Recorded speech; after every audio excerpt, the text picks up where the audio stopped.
दो चरों का रैखिक समीकरण, linear equation of two variables. तो ये एक लेसन है। इसमें सबसे पहले हमें ये जानना पड़ेगा कि चर होते क्या है, चर होते क्या है। तो चर अगर मैं नॉर्मल भाषा में लिखूं तो ये होगा अज्ञात संख्या, यानी एक क्वेश्चन दिया रहेगा आपको, उस संख्या के बारे में बताया गया होगा क्यों किसी का 2 गुना है, 3 गुना है, जो 2 अधिक है, 3 अधिक है, 4 अधिक है, लेकिन उस संख्या के बारे में हमें संख्या एग्जैक्टली नहीं दिया होगा, तो इसको हम क्या बोलेंगे, चर।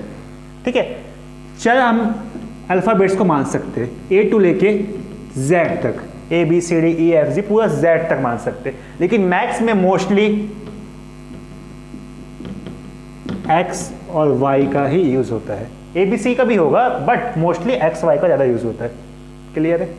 ठीक है, तो एक समीकरण मैं आपको एग्जाम्पल दे रहा हूँ, जैसे कि x प्लस वाई का whole square, x square plus 2xy plus y square. अब इस लेसन में लिखा है दो चरों का रैखिक समीकरण। ठीक है, तो इस समीकरण में आप देखो दो चर है, एक x है और एक y है। इस लेसन में हमें जितने भी समीकरण मिलेंगे उस सभी समीकरण में दो चरों का उपयोग हुआ होगा। एक x y a b c d कुछ भी हो सकते हैं, लेकिन दो चर रहेंगे। इसके अलावा अगर एक चर का रैखिक समीकरण बोला होता तो उसमें x प्लस, अगर एज्यूम करूं तो मैं 1 मान लेके चलता हूं, x प्लस 1 का होल स्क्वायर, तो इसका समीकरण क्या होगा, x square plus 2x plus 1। Clear है, 1 का स्क्वायर। अगर आपको इस समीकरण नहीं पता है तो टेंशन मत लो, इसके आगे भी हम पढ़ेंगे, इस समीकरण के बारे में पूरा पढ़ेंगे। मैं आपको सिर्फ एग्जाम्पल दे रहा हूँ कि x प्लस 1 का whole square is equal to x square plus 2x plus 1 square. इस पे ध्यान देखो कि एक ही चर का यूज हो रहा है x, ठीक है, और इसमें दो चरों का। तो इस लेसन में ही हमें दो चरों का रैखिक समीकरण, यानी जितने भी समीकरण बनाने हैं सब में दो चर यूज होंगे। तो आपके सामने चर को समझने के लिए एक एग्जाम्पल पेश करूंगा, एक नॉर्मल सा छोटा सा क्वेश्चन। तो आपके सामने एक सिंपल सा क्वेश्चन है, उदाहरण 1। क्वेश्चन है सलमा के अंक रीना के अंक से 2 अधिक है तथा दोनों अंकों का योग 16 है, तो सलमा और रीना का अंक ज्ञात करो। इसमें हमें अंक के बारे में दिया गया है, अंक के बारे में कुछ कुछ बताया गया है, बट एग्जैक्टली अंक नहीं दिया गया। इसी को हम चर की तरह लिख सकते हैं या चर कह सकते हैं। तो पहले हम एक क्वेश्चन को सॉल्व करते हैं। ठीक है, क्वेश्चन को सॉल्व करने के लिए सबसे पहले हम मानते हैं किसी भी एक, जैसे कि रीना के अंक, माना रीना का अंक x है। अच्छा, अब आपके सामने एक क्वेश्चन आया होगा कि रीना के अंक को ही हम पहले क्यों लिए। हम लेने के लिए तो सलमा के अंक को भी ले सकते हैं, रीना के अंक क्यों लिए, लेकिन आप क्वेश्चन को ध्यान से पढ़ो, ध्यान से पढ़ो। इस पे क्या हो रहा है कि सलमा के अंक रीना के अंक से 2 गुना है, यानी जो सलमा का अंक है वो रीना के अंक के ऊपर डिपेंड कर रहा है। क्लियर है, सलमा का जो अंक है वो रीना के अंक से 2 अधिक है। साफ साफ बोला गया कि उसका जो भी अंक है वो रीना के अंक से 2 अधिक है, इसका मतलब वो डिपेंड कर रहा है रीना के अंक पर, इसलिए रीना के अंक को हम पहले लेंगे। ऐसी जो भी संख्या अगर किसी अन्य संख्या पे डिपेंड करेगी तो वो जो संख्या है उसको पहले लेंगे। आगे क्वेश्चन में समझ में आएगा। जैसे कि माना रीना का अंक x है और सलमा का अंक, सलमा का अंक प्रश्नानुसार, प्रश्नानुसार 2 अधिक है। अच्छा, अब 2 अधिक है बोला है, 2 अधिक है बोला है, तो क्या मैं इसको 2x लिख सकता हूं क्या? नहीं, ऐसा नहीं लिख सकता। 2 इंटू एक्स यानी 2 इंटू एक्स तब होता जब मैं उस पर बोला होता कि सलमा का अंक रीना के अंक के 2 गुना है, बट यहाँ पर दिया क्या है, 2 अधिक है। 2 अधिक है मतलब सीधी सी बात है कि x प्लस 2 है। क्लियर है, x प्लस 2 है। अब बोला गया दोनों अंकों का योग 16 है। मेरे भाई अंक तो मेरे को दिए ही नहीं है, तो मैं क्या करूँगा, जो एज्यूम किया हूँ x और x प्लस 2, तो दोनों को योग कर दूंगा। तो दोनों का योग, दोनों का योग इज इक्वल टू 16, यानी x ये सलमा का हो गया, रीना का हो गया, और x प्लस 2 ये हो गया आपके सलमा का। ठीक है, अब यहाँ पर सॉल्व करेंगे। हमको पता है कि चर चर राशि रहता है, यानी वेरिएबल्स जो संख्या रहती है वो दोनों जोड़ते हैं आपस में। x क्या हो जाएगा, 2x, और प्लस 2 तो पहले से दिया है, इज इक्वल टू 16। क्लियर है। अब मैं क्या करूँगा, इस 2 को उस तरफ ट्रांसफ़र कर दूंगा, तो क्या बन जाएगा 2x is equal to 16 minus 2, 16 से 2 गया 14 और यहाँ पर बचा 2x।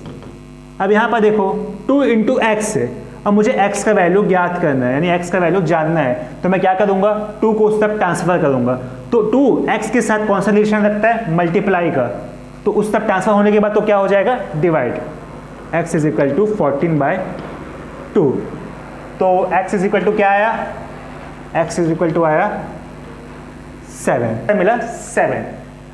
कुछ लोगों को शायद पक्षांतर करना एकदम बेसिक जो रहेंगे, छोटे बच्चे रहेंगे 9th 8th या जो लॉकडाउन में व्यवस्थित थे, तो उनके लिए पक्षांतर करना थोड़ा मुश्किल होगा, तो टेंशन मत लो, उसके लिए हम बेसिक से क्लास रखेंगे, बेसिक से वीडियो बनाऊंगा जिसमें सब क्लियर हो जाएगा।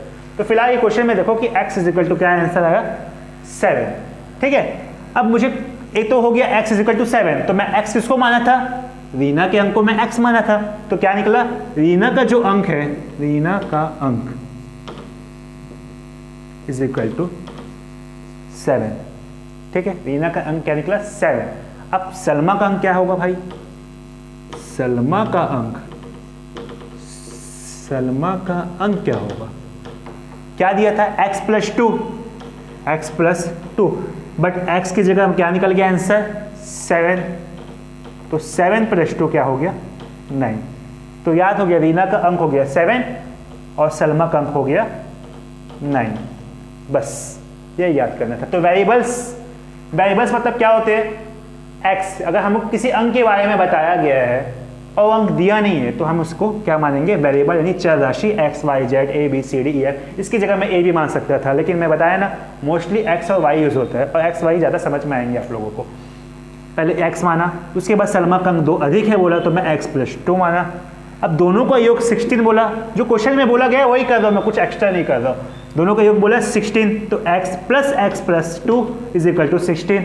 उसके बाद मैं क्या किया, चर राशि यानी वेरिएबल्स आपस में जोड़ते हैं, तो x प्लस x क्या हुआ 2x plus 2 is equal to 16। तो यहाँ पर देखो 2 वहाँ पर ट्रांसफर हुआ, 16 से माइनस 2 गया तो क्या बचा 14 इज इक्वल टू यहाँ पर था 2x।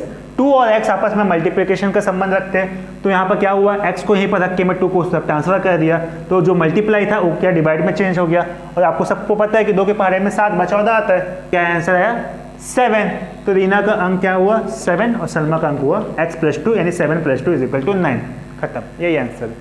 तो ये एक उदाहरण दूसरे में क्या है, एक कॉपी और 2 पेंसिल की कीमत 45 है। इस पर हमको सॉल्व नहीं करना है, सिर्फ मैं आपको एक बेसिक सी आइडिया दे रहा हूँ इस क्वेश्चंस को मैं चर के फॉर्म में यानी वेरिएबल्स के फॉर्म में कैसे लिखूँ, ठीक है। तो इस क्वेश्चन में क्या बोला गया है, एक कॉपी के बारे में बताया गया है, 2 पेंसिल के बारे में बताया गया है और उसकी कीमत क्या गया है 45 बोला है। तो एक कॉपी को मैं माना, कॉपी तो बात दिया नहीं है कि कितना रुपये है, तो मैं माना कॉपी x मान लूँ, क्या माना कॉपी x है, ठीक है। अब x, उसके बाद 2 पेंसिल बोला है तो 2x इज इक्वल टू 45, क्या ये सही होगा क्या, रॉन्ग, ऐसा नहीं होगा। क्यों नहीं होगा, क्योंकि मैं आपको पहले ही बता देता हूँ कि अगर मैं कॉपी को x मान लिया, कॉपी को मैं s मान लिया हूँ और यहाँ पर भी 2 कॉपी के बारे में ही बात की जाती तो मैं उसको 2x ले सकता था, बट यहाँ पर अलग ही थिंग है, यानी अलग ही वस्तु है। यहाँ पर क्या है, पेंसिल है, तो मैं क्या मानूंगा, पेंसिल को एक अलग वैल्यू दूंगा, अलग वेरिएबल मानूंगा, pencil is equal to y है, माना, ठीक है, मान रहा हूँ मैं। अगर यहाँ पर सेम चीज़ होती, यहाँ अगर पेंसिल होता तो एक ही वेरिएबल मानता, अगर यहाँ पर कॉपी होता तो भी एक ही वेरिएबल मानता, बट यहाँ पर अलग अलग वस्तु है, कॉपी पेंसिल। और यहाँ पर एक और जैसे कि चेयर भी होता तो मैं x y z मानता, क्लियर है। माना कॉपी x है, पेंसिल y है, तो x और पेंसिल कितना बोला गया है, 2 पेंसिल बोला गया है, तो प्लस 2y, दोनों की कीमत कितनी बोली गई है 45। ये हो गया आपका समीकरण। और 2 वेरिएबल्स यानी लीनियर इक्वेशन ऑफ 2 वेरिएबल्स, यानी 2 वेरिएबल का यूज करके मैं एक समीकरण बना दिया। इससे पहले जो क्वेश्चन था उसमें हम वैल्यू ज्ञात किए थे, क्लियर है। अब हाँ, आपको अगर x और y का वैल्यू ज्ञात करना है तो कभी भी variables x plus 2y is equal to 45, एक समीकरण, जब भी x प्लस 2y अलग अलग वेरिएबल्स रहेंगे, x और y 2 वेरिएबल्स है, तो एक इसमें x और y का मान कैसे ज्ञात होगा, जब इसके पास साथ एक और समीकरण बनेगा, मतलब कि ये क्वेश्चन अधूरा है, इस क्वेश्चन में और क्वेश्चन ऐड होंगे, 2 समीकरण बनेगा तो 2 समीकरण को सॉल्व करके मैं 2 वेरिएबल्स, दोनों वेरिएबल्स का वैल्यू निकाल सकता हूँ। इतना याद रखना कि जितने वेरिएबल्स होंगे x, y, z उतने ही समीकरण होंगे। जैसे 3 वेरिएबल्स हैं x, y, z तो 3 समीकरण भी होंगे। अगर 4 है वेरिएबल्स है तो 4 समीकरण होंगे, तभी जाके सॉल्व होगा, ये तो नहीं होगा। पिछले में एक ही वेरिएबल्स था तो मैं x का वैल्यू बस निकाला, इजीली निकाला, लेकिन ये क्वेश्चन अपने आप में अधूरा है, x + 2y, इसलिए मैं आपको बोला था कि ये बेसिक सा चीज़ है, मैं बता रहा था बस आपको कि कैसे वेरिएबल्स को अप्लाई करना है। क्लियर है? तो आगे मैं और क्वेश्चंस बताऊंगा इस लेसन के, इस लेसन को कंप्लीट करेंगे अपन। ठीक है, थैंक यू।